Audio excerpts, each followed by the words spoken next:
Professeur Titus Edzoa, bonjour. Bonjour.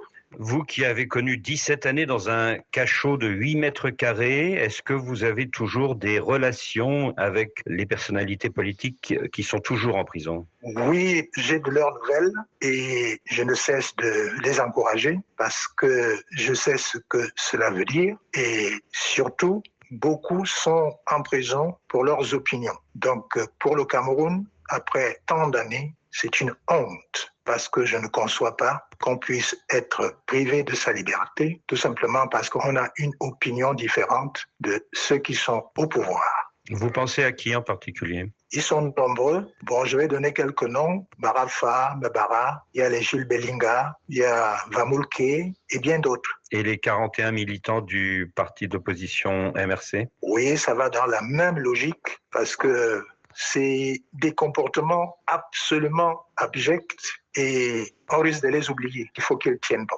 Parce que quand vous étiez en prison, vous aviez peur d'être oublié? Oh, non seulement peur, j'avais été oublié. Vous savez, 17 ans, dans des conditions terribles, c'est ça qui vous taraude. Vous n'existez plus. Et puis, vous avez le temps aussi de penser à vous-même, mais aussi pour les autres. Et c'est d'ailleurs pour cela que j'ai continué à faire de la politique, parce que pour moi, la politique, c'est un instrument de service et non pas de jouissance, comme on le voit aujourd'hui dans notre pays. Lors de la présidentielle de l'an prochain, le président Biya aura 92 ans et pourtant ses partisans l'invitent à se représenter. Qu'est-ce que vous en pensez? Oh, c'est toujours les mêmes farces, c'est-à-dire que je crois que c'est encore, si ça se passe comme cela, une mascarade de plus, puisque on a déjà vécu ça les années passées. Vous pensez à 2018? Tout à fait. Vous savez, 2018, tout ce qui a été promis, rien n'a été fait. Les institutions sont bloquées. Vous avez la guerre du Nord-Ouest et du Sud-Ouest. Rien n'a été fait, bien au contraire. Sur cette guerre-là, on a plutôt privatisé la guerre et puis la mort se passe dans des conditions dramatiques des deux côtés. Donc, tout est en statu quo et le pays se meurt. Alors, dans les cercles du pouvoir, certains poussent Paul Biya à se représenter une énième fois, mais d'autres l'incitent à préparer son fils, Franck, pour lui succéder. Quel est, à votre avis, le scénario le plus probable? Oh, je ne suis pas un devin.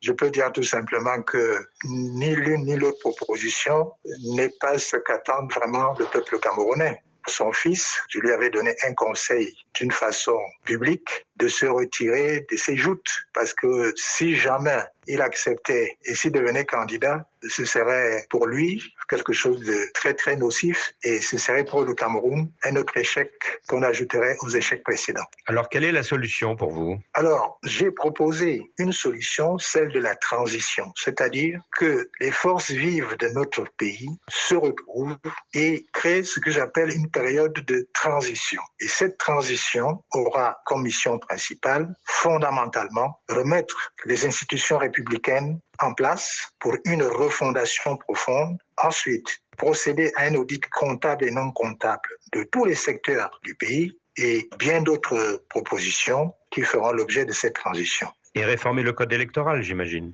Tout à fait. C'est comme si on remettait tout à plat. C'est une période qui n'est pas une option, mais qui est devenue un passage obligatoire. Une transition de combien de temps? Oh, 3-4 ans, ça dépend, mais ce serait une période vraiment très, très intense pour que le pays puisse se retrouver et pour repartir à zéro. Et une transition dirigée par qui? Alors, pas nécessairement par les partis politiques. Bon, j'ai été touché pour diriger cette transition. Je leur ai dit, s'il en est ainsi, j'en prendrai la responsabilité, mais une fois terminé, je peux dire le job, je quitterai la scène politique. Vous avez été contacté par des personnes qui sont actuellement dans le premier cercle du pouvoir? Par certains du premier cercle du pouvoir, dont je ne peux pas révéler les noms, et dans la société civile, et beaucoup de partis aussi y adhèrent. C'est une idée qui fait son chemin pour sortir notre pays de l'impasse. Donc aujourd'hui, vous dites que vous êtes disponible pour diriger une éventuelle transition? Tout à fait.